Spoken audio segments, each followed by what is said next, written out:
Ang ganun kami nakikib sa probinsya. Hindi lang naman ganun yung maliit na dala namin, yung container talaga. Kasi kapag isang biyahe ka, yung maliit na galon, aluli ka. Kung di balik mabigat, sige, pasan, nakadistino yung kuya ko doon. Ngayon, hindi lang doon siya yung nakadistino sa pagkukuha ng panggato kasi wala kaming stove eh. Kamo eh. Yung papasanin namin, mas malaki pa sa amin. Madalawang bundok pa yung lalakarin talaga namin para makuha ng panggato. Hindi ko trabaho yun. Trabaho ko magluto. Nagluto ako. Sige. Ang nakikita ko dati, tinan mo kung paano magturuan. Nakikita, pinapakita ng magulang namin kung paano magluto. Pero sinabi kung paano magtimpla.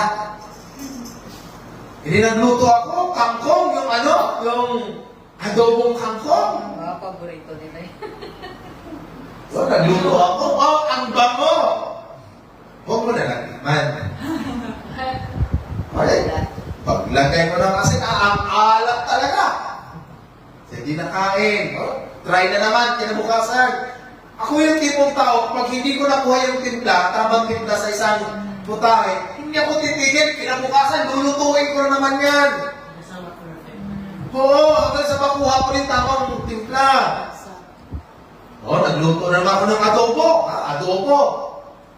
Baboy. May nabili sa amin kasi pag may, sa probinsya, di ba kung naranasan ko tayo.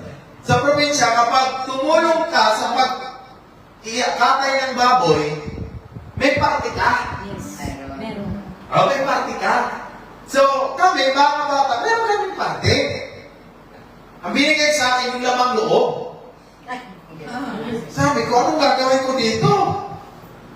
Tinuruan ako, nilinis sila. Nag-adobo, inadobo ko. Yun pala, dapat iprituin lang yun. Dapat ibang luto yun. Basta pagkain, yung kapatid kong sumunod sa akin, maliit pa talaga, siya yung tester ko. Basta kumain na siya, masarap po yun eh. Pag nabusog siya, nasabi niya masarap. Kahit hindi. So ngayon, naawa yung kapatid ko, nagpalit na naman kami ng trabaho, ako na yung nag-iigib. Hindi pala madali mag-igib. Sipin mo, mali ganito lang kaliit, yung container, ang laki. Mas malaki yung container ko, dala-dala ko, di ako makita.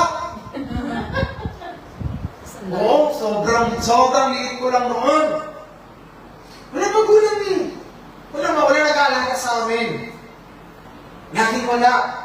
So, paano mangyari hanggang sa natuto kami? Pag wala kaming pera, tingnan nyo ha, paano? Pag wala kaming pera, hindi namin alam paano magtrabaho. Ang meron lang kami, mga lakal. Mga lakal. Ako, namawas sa amin na masurero din ako dati.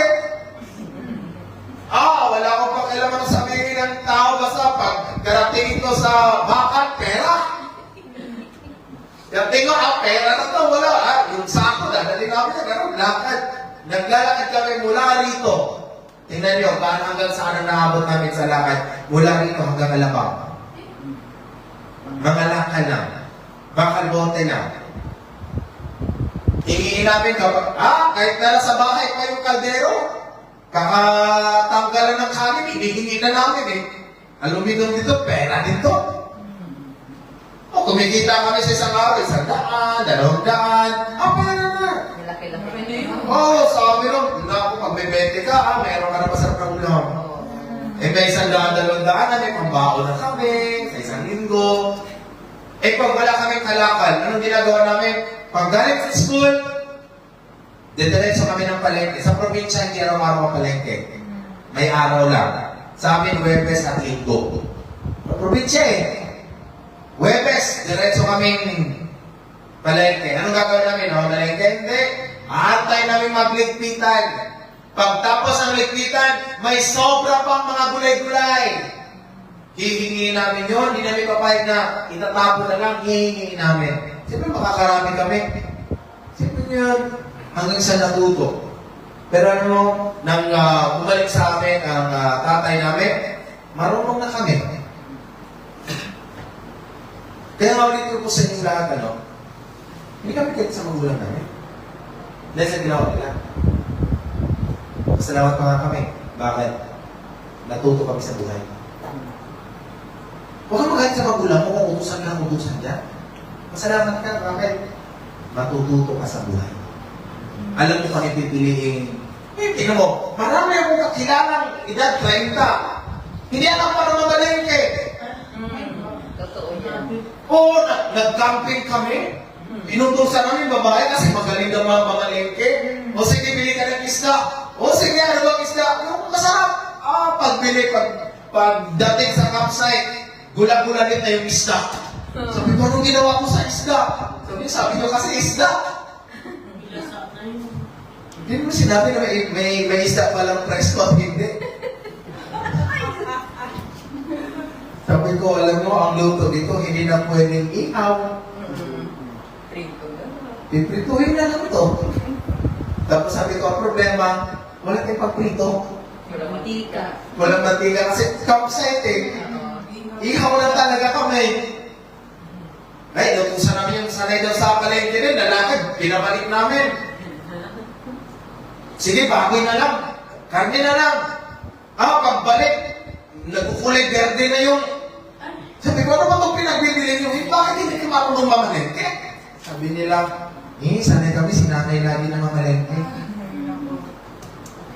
Dahil nyo, malaking magiging pasasalamatan ninyo ang mga magulang ninyo kapag ngayon pa lang tinitrain na kayo. Kaya hanga kayo, kung ngayon sinasanay na kayo, sumunod kayo. Huwag kayo magreklamo. Lagi na lang ako.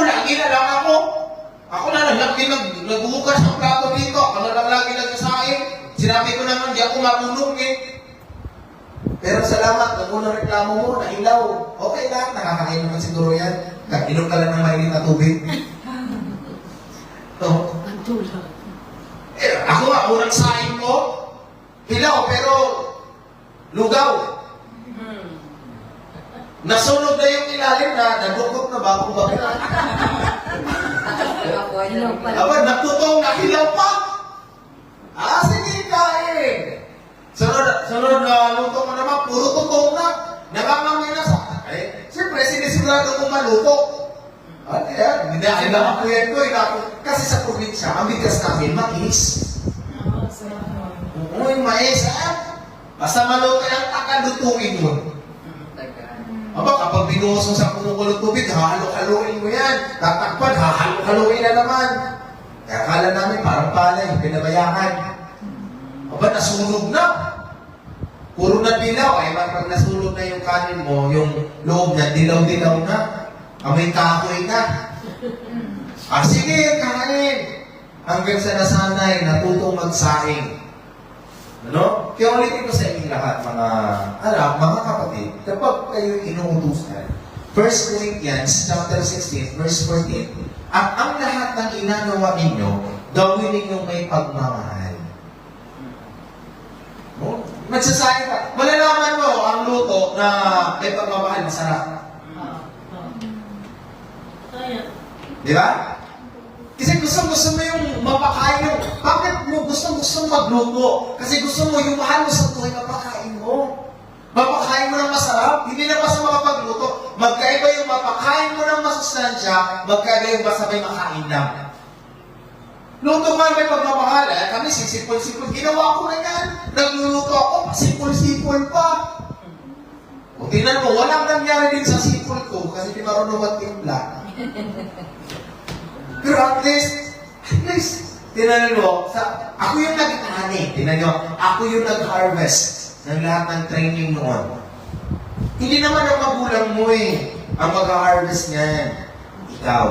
Kaya sabi ni Pablo, sabi ni Paul, sa lahat ng ginagawa mo, na pagsunod, gawin mo may pagmamahal. Tinanin mo, yung taong nagugas sa plato na may pagmamahal, bihirang mabasagan. Yung magugas sa plato kontra gusto ko tawagin sa akin. Yung ayaw, talaga, pero nautusan na. Yung abigat ng paa. Nababasagan na yan lagi. Kakahawak pala ng plato, basag na. Nagigil eh. Kaya ano? Yan ang sabi ni Pablo, gawin mo may pagmamahal. Ano lang? Colossians chapter 3 23 verse 23, sabi, ano man ang inyong ginagawa, gawin ninyo ng buong puso. Kahit galit na galit ka na, sige. Puso. Kaya kapag galit ka, sasabihin natin, ang puso. Ha? Gawin ninyo ng buong puso na parang sa Panginoon kayo naglilingkod at hindi sa mga tao. Amen. Gawin ninyo. Para malugod. Alam nyo, kapag ang magulang ninyo nalugod sa inyo, pagpapalain kayo ng Diyos. Ephesians chapter 6 verse 1. Ano sabi ng Panginoon doon? Mga anak, sundin ninyo ang inyong mga magulang dito sa lupa. Dahil yan ang unang pangako, unang utos na may kalakip na pangako. Ano yung pangako? Buhay nyo'y hahaba, lalawin sa mundong ito at kay pagpapalain ng Diyos. O, di ba? Sabi nito, gawin ninyo ng buong puso. Nakangiti kang nagbubugas ng plato. Nakangiti kang nagwawalis. Hindi yung, ano? May ginagawa ba pa eh? Di ba, pahilig-hilig? Ay, nako! Mapalo. yung nag-book, nagwawalis ka na pahilig-hilig. Mamaya, iiling ka talaga, bakit papaluin ka? Oo. Ay, sa amin, nung kasama ko pa natin yung tatay ng mga 7 years old pa lang ako, kailangan, pag naghugas kami ng plato, walang tunog ang plato. Sa oras na may tumunog dyan, galit ka. Pagtapos pa maghugas, luluhod ka. Ay, hindi pa naranasan luluhod sa may asin na may libro. May naso. Matapang si mama, masyado lipit yan. Ay, yung mga bata ito, hindi pa naranasan. Nakaganon. Malaglag yung libro, dagdag. Dagdag oras. So, yun. Oo. Oo. Ay, naku, kailangan, ano? Naranasan mo yan, Karen? Luluhod kami sa may asin. Masakit ko man din hindi asin munggo. Mas masakit yung mugo, malaki. Sa tamtak. Mas ito, tamtas.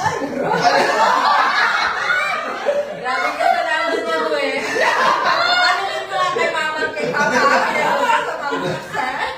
Grabe. Naranasan ko yun. No? Asin turon. Sipin mo, papaluin ka muna bago ka makakain. Iyak-iyak. No? Iyak-iyak ka bago kumain. Tumigil ka. Pwede ka tumigil. Papaluin kita. No? Gano'n yan, ano? Ay, naku, grabe yung naranasan namin noon. Hindi sa pagkain. Oo. Ay, dati, pag sinabi mo, di ba, ay, anak ka. Di ba, kang kumain, pero yung mga magulang, may tinabi na yan. Pero yan, alam naman nila yan, hanggang saan lang yung pride ng anak eh. No? Ay, naku, minsan, sa kainan. Oh, ito dati, grabe disiplina sa amin. Bawal kami kumain nang wala pang lahat. Oo, bawal kumain. Nung ba, ang sarap ka ng kumain? Kasi may kami magkakapatid. Mga ano kami, mga abusado kami minsan eh. Mapanglaman kami. Magbilang lang yung ulam namin. For example, galunggong, pritong galunggong. Kung 5 kami, 5 lang yung prito. Tig-isa lang. Eh dahil mapanglamang kami, puputulin namin, hahaingin namin isa. Kapag tagal-tagal kang lumapit sa lamesa, ay sa'yo na yung kaputol. No? Kaya grabe yung ginawa sa amin, pero salamat sa Diyos. Bakit kamo? Natuto kami sa buhay. No? Kaya nga lahat ng gawin nyo na may pagmamahal. Kapag balik namin dati yung yung hinahabi lang. Hindi kami bumibili. Magulang namin yung naghahabi. Sa lahat ang ginawa ng magulang ko, yun ang paggawa ng balikan dito.